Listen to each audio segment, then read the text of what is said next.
میں درخواست کرتا ہوں جناب ظفر جمال بلوچ صاحب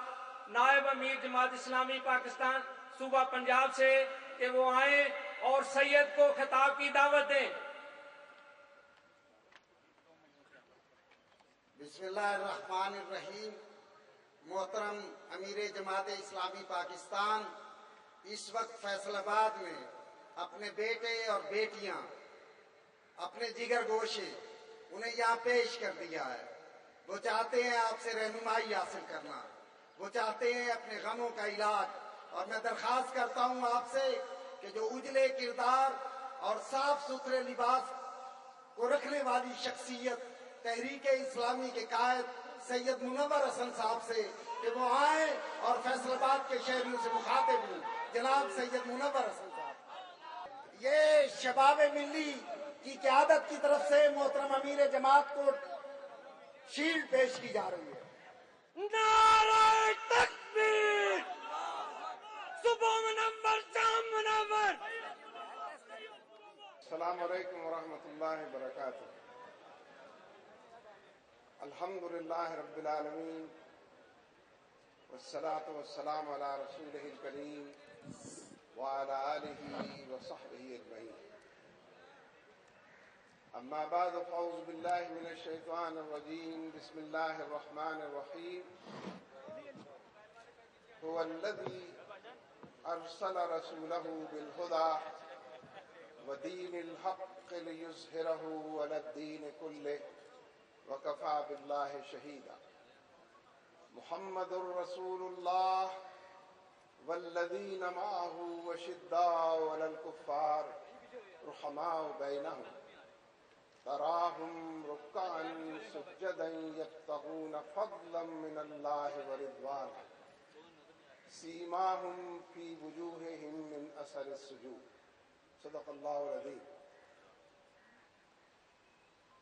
برادرم لیاقت بلوچ صاحب امیر جماعت اسلامی صوبہ پنجاب، برادرم رائے اکرم خلل صاحب امیر جماعت اسلامی ضلع فیصل آباد، دیگر ذمہ داران جماعت، حاضرین مجلس، میرے بھائیوں، دوستوں، عزیزوں اور ساتھیوں، اور میری معزز بہنوں اور بیٹیوں، میں فیصل آباد کی جماعت کا شکر گزار ہوں کہ انہوں نے آپ سے ملاقات کرنے، گفتگو اور تبادلہ خیال کرنے اور مل جل کر جن حالات میں ہم اس وقت گرفتار ہیں، مرض کی تشخیص کرنے، اس کا علاج کرنے، منزل کی طرف بڑھنے، نشانات منزل کو دیکھنے کا یہ موقع فراہم کیا ہے، اور ایک بھلی سی مجلس کو سجایا ہے، اور ایک خوبصورت سی بزم کو آراستہ کیا۔ جماعت اسلامی از اول تا آخر ایک دینی تحریک، غلبہ دین کی تحریک، بندوں کو بندوں کی خدائی سے نکالنا، بندوں کو بندوں کے رب کی طرف ہٹانا، چار دانگ عالم میں جو خدا بنے بیٹھے ہیں اور غلامی کی زنجیریں اور بیڑیاں انہوں نے انسانیت کو پہنائی ہیں، ان سے آزادی دلانا، کلمہ لا الہ الا اللہ محمد رسول اللہ، اسی کی فرما روائی کو قائم کرنا، اسی کلمے کو اوڑھنا اور بچھونا بنانا، یہی کلمہ اول و آخر قرار پائے، یہی زندگی کی علامتوں میں سے علامت ہو، یہی موت پر انسان کو نصیب ہو جائے۔ جماعت اسلامی ایک ایسی دینی تحریک ہے کہ جو انسانوں کے رگ و ریشے میں دین کے سرایت کر جانے، دین کی خاطر اٹھ کر کھڑے ہو جانے، اور غلبہ دین کو صرف نعرہ ہی نہیں، بلا شبہ نعروں کی بھی اہمیت ہے۔ غلبہ دین ایک فلسفہ بھی ہے، ایک نظریہ بھی ہے، قرآن و سنت کا تقاضا بھی ہے، اس کلمے کی پکار بھی ہے، انسانی دلوں کی دھڑکنوں کا عنوان بھی ہے۔ لہذا غلبہ دین جماعت اسلامی اسی کا پیکر ہے، وہ جو نبی اکرم صلی اللہ علیہ وسلم کا مشن تھا کہ چار دانگ عالم میں اللہ کی کبریائی کو قائم کیا جائے، ہاں کہ پکارے اس پیغام کو سنایا جائے، ڈنکے کی چوٹ پر اس عنوان لوگوں کو بلایا جائے، اور ہر حوالے سے فرد کی زندگی کو بھی، افراد پر مشتمل معاشرے کو بھی اس نظام سے آراستہ پیراستہ کیا جائے کہ جو اللہ کی بندگی کے لیے اٹھ کر کھڑا ہو جائے اور پھر تمام حالات کے اندر مردانہ وار مقابلہ کرتے ہوئے شیطان کی ضروریت سے، نفس پرستی سے، انسانی وسوسوں سے، غلط راہوں پر جانے سے، پگڈنڈیوں پر چلنے، بھول بھلیوں میں گم ہو جانے سے پوری انسانیت کو بچائے۔ اس لیے میرے دوستو،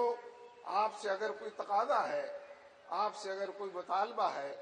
آپ کے لیے اگر کوئی یاد دہانی ہے، تذکیر کا اگر کوئی عنوان ہے تو یہی عنوان ہے کہ اللہ کی بندگی کی طرف چلا جائے، اور اللہ کی بندگی کی طرف جانے والے تمام راستے نبی اکرم صلی اللہ علیہ وسلم آپ ہی سے ہو کر گزرتے ہیں۔ جو راستہ آپ سے ہو کر نہ جائے، جس کی تصدیق آپ نے نہ فرمائی ہو، لقد کان لکم فی رسول اللہ اسوۃ حسنہ، ممکن نہیں ہے کہ اللہ کی رضا کی طرف بڑھا جا سکے، اس کی جنتوں کے حریث ہوتے ہوئے منزلوں تک پہنچا جا سکے، جب تک کہ نبی اکرم صلی اللہ علیہ وسلم آپ کی اتباع سنت کے حوالے سے، آپ کی شریعت مطہرہ کو لے کر اٹھنے کے حوالے سے، اور آپ جو کشمکش اور جدوجہد ہمارے درمیان چھوڑ گئے ہیں، اس جدوجہد کا خوگر ہونے کے حوالے سے اپنی ذمہ داریوں کا اگر ہم پورا کریں گے تو فی الحقیقت اندھیروں کا مقابلہ اجالوں سے کریں گے، ظلم کی طویل رات کو سحر کرنے میں انشاءاللہ کامیاب تر اور کل نہیں آج کامیاب ٹھہریں گے۔ بس میرے دوستو، ایمان کی پکار پر لبیک کہنا، ایمان کے فلسفے، نظریے اور ایمان کی جوت جگانا، یہ جماعت اسلامی کا اول اور آخر فریضہ ہے۔ ہم چاروں طرف جو حالات نظر آتے ہیں ان کو نظر انداز کر کے کوئی کام نہیں کر سکتے۔ ہم طاغوت کی فرما روائی نے جتنے دور تک اپنے سائے بڑھائے ہیں، اس کا ذکر کیے بغیر مرض کا علاج نہیں کر سکتے۔ ہم آنکھوں سے دیکھتے، کانوں سے سنتے، دل و دماغ کی دنیا میں حالات کو محسوس کرتے، اور پھر نفس پر ہاتھ رکھنے کے بعد اس کے علاج کے لیے کوشاں ہوتے ہیں۔ آج ہمارا ملک آگ کے اندر جل رہا ہے، اور یہ محض الفاظ کا گورکھ دھندا اور الفاظ کا الٹ پھیر نہیں ہے۔ حالات بالکل ایسے ہیں کہ کیسے، حالات اس طرح کے ہیں کہ کیسے اور کن الفاظ سے اس کی تعبیر کی جائے۔ بہت دور پر بسا ہوا صوبہ بلوچستان کا آگ لگی ہوئی ہے، ہنگامہ آرائی ہو رہی ہے، ایک کا دامن دوسرے کے ہاتھ میں، ایک کا گریبان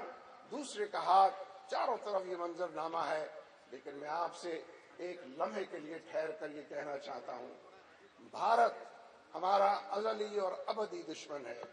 جو لوگ بھارت کا نام لیتے ہوئے تحفظات کا اظہار کرتے ہیں، جو لوگ بھارت کا نام لیتے ہوئے شرماتے اور اس نام کو بول کر جاتے ہیں، میں دو ٹوک الفاظ میں یہ بات کہنا چاہتا ہوں، بلوچستان اور سرحد کے بارڈر پر بھارت کے 5 قونصل خانے، سفارت خانے موجود ہیں۔ بھارت کی کوئی کاروبار اور بزنس افغانستان میں موجود نہیں ہے۔ یہ سارے سفارت خانے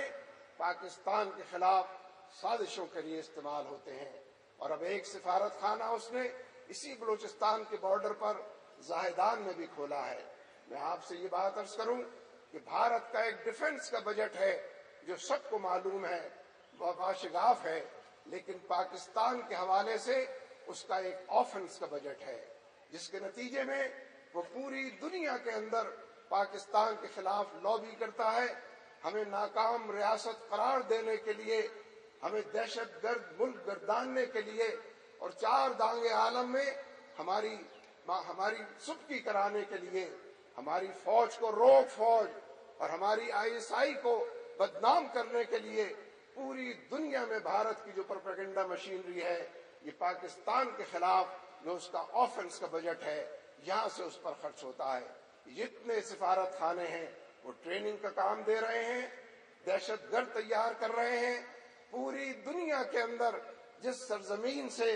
دہشت گردی کے لیے سب سے زیادہ پیسہ اور بجٹ استعمال ہوتا ہے وہ بھارت کی سرزمین ہے۔